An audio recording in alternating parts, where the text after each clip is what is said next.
Fight night's coming up. Chris, how do you feel? Feel great. Can't come soon enough, honestly. You know, fight week kind of drags on sometimes.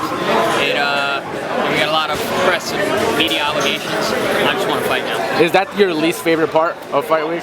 No, I wouldn't say that. It's a lot of hurry up and wait. That's probably my least favorite part. If you had to give like 3 key items, not items, but foods that people may not know. And I would say eggs.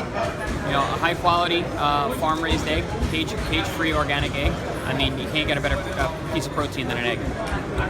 What about the veg? It seems like kale is like the big thing now, like everyone's all over it. Dark leafy greens in general are always going to be good for you. Also, brightly colored fruits and vegetables. You know, you always want to think either very deep colors, and whether they're dark, or very bright colors are going to be very nutritious.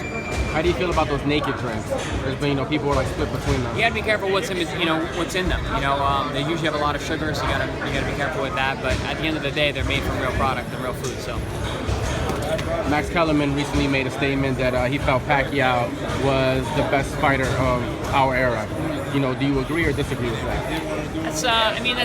That's difficult to assess. You know, he's definitely one of the best for sure. You know, he's such an accomplished guy, and he's absolutely couldn't do more in the sport at this point. Definitely one of the most accomplished guys that we've seen in our generation. What are you expecting from Spence this Saturday?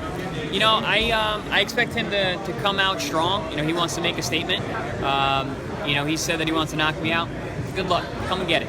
Because any guy who's ever tried to knock me out has always come out losing. So, you know, he's going to bring it. That's fine. The more aggressive he is, the more that'll play into me. A lot of times, people read into body language and face-offs, etc. What did you see in him when you guys had a face-off yesterday? I feel that he's not used to looking up at somebody.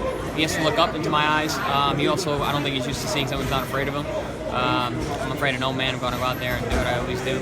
So he's going to have a whole different animal in front of him than he's used to. And I'm pretty sure he's aware of that.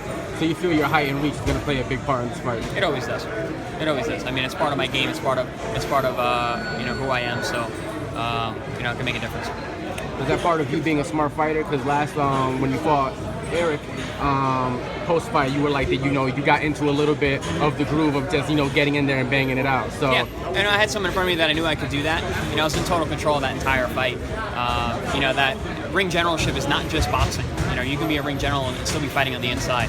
So I think I got to show some different aspects of ring generalship, which is kind of a lost art these days.